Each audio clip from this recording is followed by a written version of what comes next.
Hello, welcome, and thanks for joining us on this edition of News 2. I'm Sandra Gamansing. As News 2 reported last week, Governor John DeYoung Jr. and representatives of the Virgin Islands delegation concluded a week of meetings and discussions on March 15th with Danish officials. And he joins us tonight to tell us more. And thanks for joining us, Governor. Now, you had a number of discussions with business leaders in Denmark. Give us an overview of the trip and what was the purpose, who accompanied you? Sure, and thank you very much for giving me this opportunity. You know, we wanted to accomplish a couple things on this trip. Business development, looking at 2017 and what we could do there, but also at the same time our archives and the work that we've done already. So really the trip was organized by the Economic Development Authority, and I've got to thank Percy Clouden and Jennifer Nugent-Hill and their staff. They put together a tremendous trip. In addition to that, I had Commissioner Nicholson, because as you know, we already have a very strong relationship with Denmark, particularly through tourists, and also Barry Hart, who's our counsel in Washington, D.C., because for those businesses that are interested in coming to the Virgin Islands, I wanted to make sure that they understood the tax structure and the VI, the Mirror Code system, how we could be beneficial to them. And also Andrew Klutz was the marketing representative. And our whole objective was to be able to give a comprehensive team to anyone that wanted to come to the Virgin Islands, from a company to a tourist activity to the archives and government, and we were able to achieve that. And EDA did a very good job in making sure that from the Sunday evening that I got in until the Saturday morning I left, it was strictly business meetings, going to government agencies, had opportunity to meet with the Prince, and also outline our case, and to have a chance to meet with the Foreign Ministry to, again, strengthen the relationship that we have. What kind of business opportunities would you say came out of it? Are there any companies interested in doing some business? A lot. And the interesting part is when you look at 2017 and you go back to 1917, from a point where business was done here, now is a point where what we're trying to do is attract business back to the Virgin Islands in a completely different context. And when you look at the broadband that we're putting in, the level of investment, the 16,000 tourists that we now get from Denmark that go to St. Croix and come to St. Thomas, have a chance to experience our territory, sets a good foundation.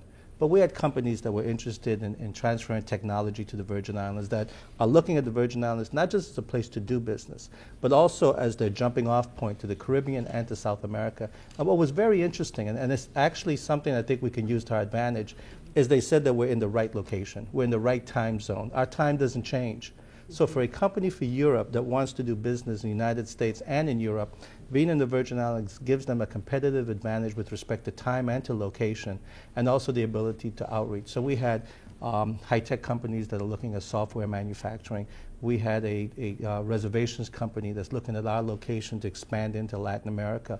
We have a technology company that wants to be able to utilize the Virgin Islands as their entry point going back into the United States. The commissioner and I met with over 10 tourist operators that are now giving business to the Virgin Islands, and she's strengthening that relationship, not just towards 2017, but also at the same time, what more can we do to build the traffic that's coming in, that's coming from Copenhagen to St. Croix and to St. Thomas. So we dealt from tourist activity to transfer and technology to just ongoing business relationships. Okay, speaking about relationships, it was also historical. It was the first official visit in 13 years? Yes, it was. By a VI governor? Yes. They treated it as a state dinner and the state visit, which I found very, very, appreciative from the standpoint as being governor of the Virgin Islands, because the second visit by a governor to Denmark. But also it indicating what they believe in our relationship and how strong that relationship is. And what it was a chance to do is talk about what we're doing, where we're going forward, and having the foreign minister be able to outline exactly how important it is for them that we strengthen the relationship, that they've already established a steering committee. Overall, from business development to renewables to energy to just making sure that we're setting the foundation, I think it was a very worthwhile trip, and one that I would encourage that we need to do over the next couple of years just to strengthen that relationship. Okay, well, we look forward to more discussions and progress. Thank you for stopping by, Governor. Thank you very much. Thank you. Appreciate it. We'll have more later on in the week, including plans for the 2017 Transfer Centennial Celebration, clean energy, and more business discussions.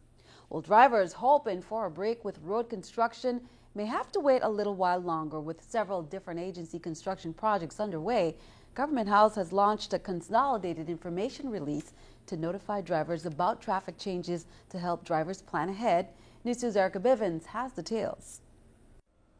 After hearing complaints from residents not receiving proper notice on road construction projects, Government House has decided to issue a comprehensive report for the week ahead. we pull all the public information officers from those agencies together and have them agree on beginning that joint messaging campaign so we can alert the public in a more timely fashion of the work that's being done at these various construction sites that as a result of that work adversely affects traffic. According to this week's report, Innovative is working on 2 projects on St. Croix. The Southgate to Cotton Valley project involves excavation work along East End Road and will take 6 weeks to complete.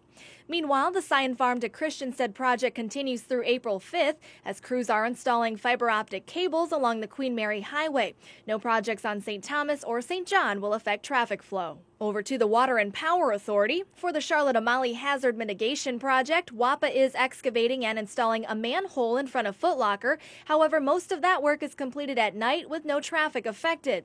Undergrounding cables and installing pad mount transformers also continues at night and is expected to be complete this June. On St. Croix, WAPA's Christiansted Underground project is awaiting an easement agreement. Trenching for VINGN is also underway on St. Croix along Route 75 to the King Street intersection.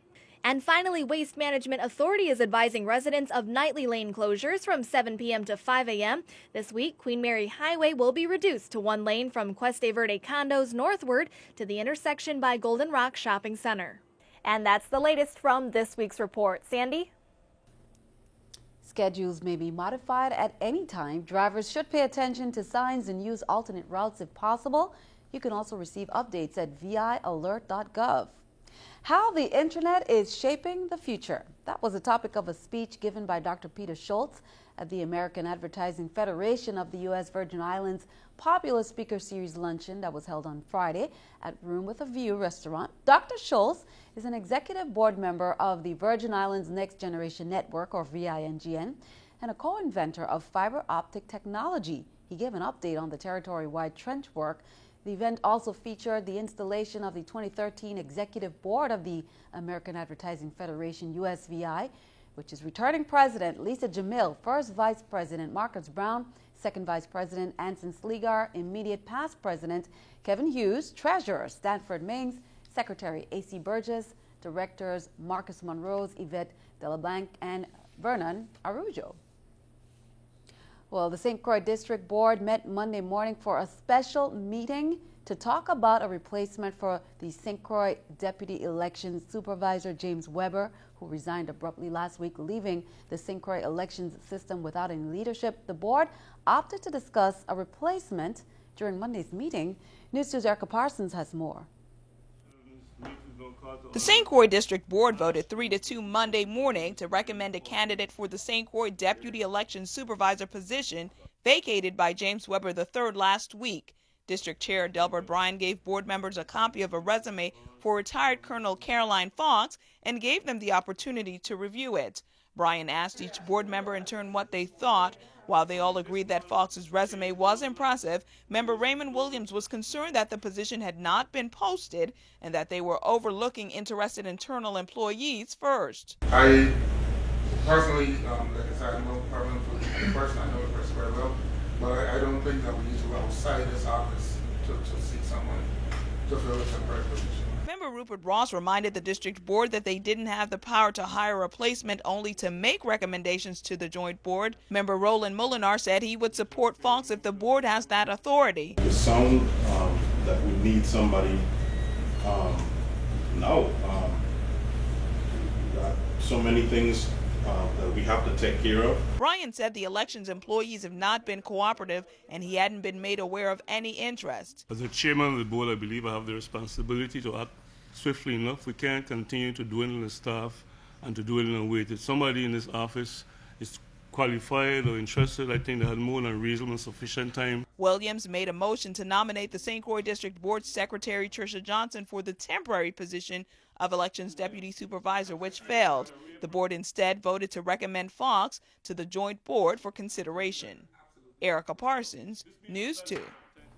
Colonel Caroline Fox retired in 2012 after more than 30 years of military service. The next meeting of the Joint Board of Elections is April 24th.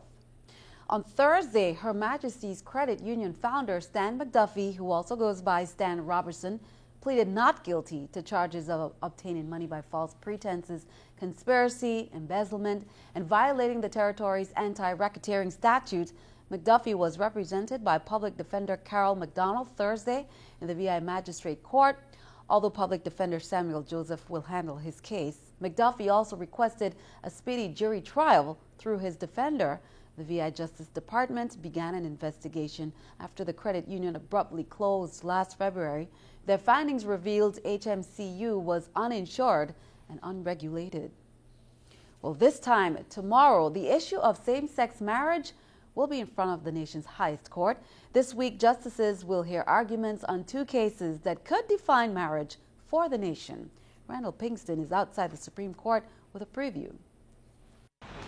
Chris Perry and Sandra Steer are in Washington fighting for their right to marry. The California couple visited the National Archives to view the Constitution on the eve of the Supreme Court hearing their case. They're challenging California's Proposition 8. In 2008, voters there approved a ballot measure banning same-sex marriage. Freedom to marry is one of the precious freedoms that all of us cherish, and gay people, like non-gay people, deserve under the Constitution. The ability to shape a family, to build a life, and to have these dreams. Supporters of the ban say it is a state issue. The last thing we need is to shut down the debate, have the Supreme Court redefine marriage for everybody instead of letting us work through this question through our democratic institutions. Wednesday, the justices hear a second case focusing on the 1996 Defense of Marriage Act. It defines marriage as between a man and a woman. Opponents say it discriminates against same-sex couples who are legally married because it denies them federal benefits. People began lining up Friday to witness the arguments before the court. Even in the snow, they're keeping their spots for a chance to get a seat Tuesday or Wednesday. What do we want? Marriage equality. When do we want it? Now! Same-sex marriage supporters have been rallying across the country, and they will be at the court tomorrow. Only 9 states and the District of Columbia allow same-sex marriages, but the court's ruling could impact the whole country. Randall Pinkston, News 2. And keeping our eye on the economy, the NASDAQ stock exchange will pay $62 million to investment firms that lost money because of technical glitches during Facebook's IPO last year. The Securities and Exchange Commission approved the reimbursement plan. Technical problems kept many investors from buying shares on the morning of Facebook's debut or selling them later in the day. This is the New York Stock Exchange with Scotiabank Stock Market Watch. Everything down. The Dow 64, NASDAQ 9, S&P 5. Well, coming up on News 2, why was there a blue glow coming from government houses in St. Thomas and St. Croix? It was all about lighting the way in recognition of Down syndrome. It's the most common chromosomal disorder occurring in about 1 in every 700 births. More about the Light the Way campaign coming up next.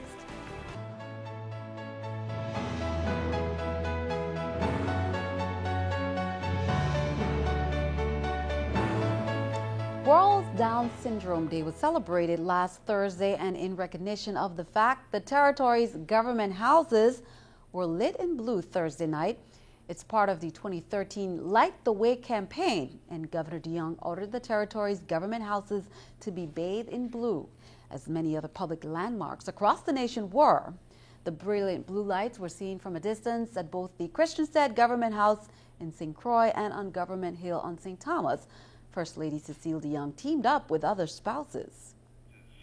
Part of an ongoing campaign by Mrs. DeYoung to increase awareness in the community of the effects of Down syndrome. She, in fact, joined up with the First Lady of New Jersey, Mary Pat Christie, and I believe spouses of either 20 or 21 of the other states and territories, spouses of the governors of those jurisdictions, really to raise the awareness and to end the discrimination against those that have been diagnosed with Down syndrome. I believe this is the second year that we have taken part in this nationwide observance, which includes, lighting up our official government buildings or the government house residences and buildings with the blue lights on the day of the observance. The University of the Virgin Islands held the St. Croix campus's 14th annual health fair last week. They offered screenings Thursday and Friday for blood pressure, glucose, vision, mental health, HIV, and many other health conditions. They also offered interactive workshops and health education information for students, staff, and the entire community. UVI nursing students, the Department of Health, Frederiksted Healthcare, Juan Louis Hospital, and ViteCare were just a few of a number of organizations that donated their time to help promote healthier living. Well, just a quick note, innovative business offices across the territory will have shortened hours on Tuesday. The St. Thomas business office located at Tutu Park Mall will have a delayed open at 11 a.m., while the St. John business office will open at noon. On St. Croix, the Estate Diamond business office will close early at 2 p.m. Innovative's wireless retail stores on St. Thomas and St. Croix will maintain their regular business hours. Innovative is the parent company of CBS TV2. And just another reminder, there will be a change in daytime programming this week, and that's due to the 2013 NCAA Basketball Championship that will be aired here on CBS TV2 starting at 7 p.m. Therefore, on Thursday and Friday, News 2 will not be aired at its regularly scheduled times. We will be back on air on Monday with our regular scheduled programming. Be sure to join us for all the latest news. Again, no newscast on Thursday, March 28th and Friday, March 29th. Stick around, and News 2 AccuWeather forecast is coming up next.